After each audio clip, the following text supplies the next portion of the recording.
बिस्मिल्लाहिर्रहमानिर्रहीम। उम्मीद है कि आप लोग तमाम खैरियत से होंगे। आज का जो हमारा टॉपिक है वो question number 3, find the value of the following.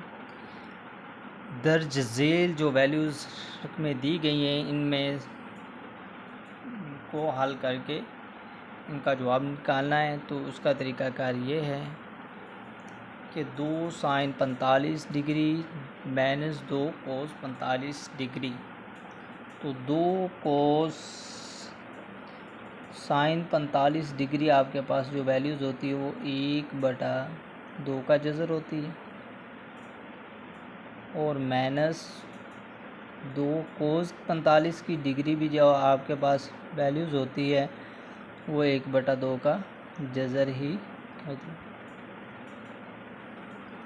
तो इसके बाद आप इसको आसानी से देखें तो 2 को 2 के साथ ज़रब दिया तो 2/2 का जज़र आ जाएगा, और माइनस 2 का जज़र। ये वैल्यूज़ बिल्कुल एक्यूरेट सेम है, तो हम इसको 0 लिख सकते हैं। क्या लिख सकते हैं जी? 2 में से 2 चला जाए, या फिर ये है कि मज़ीद इसको हल करना चाहते हैं तो 2 इसका जो इजाफे कल आ जाएगा, तो फिर भी 2 माइनस 2 आ जाएगा। तो 2 में से 2 को निकालें तो ये 0 ही आ जाता है, यानी 0/2 का जज़र आ जाएगा इस फॉर्म के लिहाज से। तो 0/2 का जज़र भी आपके पास 0 ही होता है। इस तरीके से हम देखें तो 3 cos 45 की डिग्री है जमा 4 sin 45 की डिग्री है। तो इसको याद रखना है कि 3 cos 45 की डिग्री जो आपके पास जवाब होता है वो 1/2 का जज़र ही है, और जमा है 4 साइन 45 की क्या है जी? डिग्री। तो साइन 45 क्या है आपके पास होते वो भी 1/2 का जज़र ही।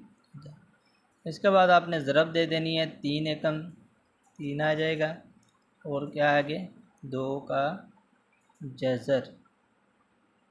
इसके बाद जमा है जी, हम जमा लिख लेते हैं, और 4 एकम 4/2 का जज़र आएगा।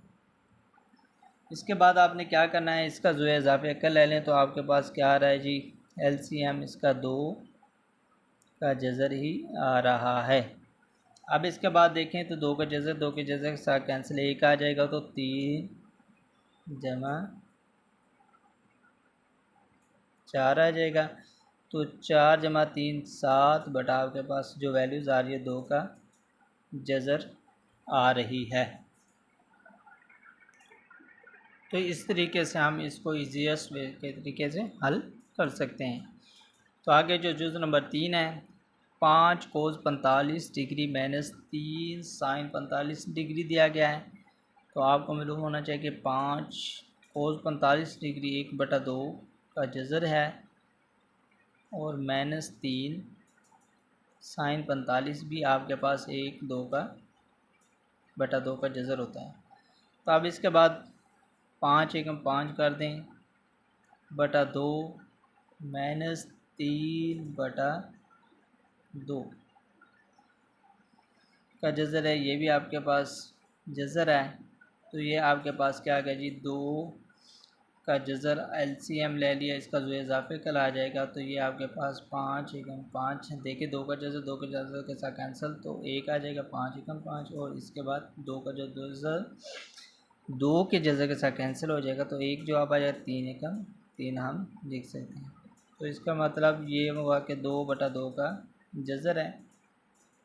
तो याद रखें, हम जो ऊपर 2 इसको 2 मरतबा लिख सकते हैं, 2 2 का जज़र अलहदा लिख सकते हैं। देखें आप इसको ज़रब दें तो 2 2 4 4 का मुरब्बा 4 का जज़र है, तो 2 2 का पावर के साथ यानी कैंसिल 2 लिख सकते हैं। तो इसलिए हम 2 का जज़र ये कैंसिल हो जाएगा। तब आपके पास जो वैल्यूज़ आ जाएगी इसकी, वो आपके पास आ जाएगी 2 का जज़र। इस तरीके से हमारा जो आज का टॉपिक है वो कंप्लीट हुआ, जो हमारी एक्सरसाइज भी कंप्लीट हो चुकी है। अल्लाह हाफ़िज़।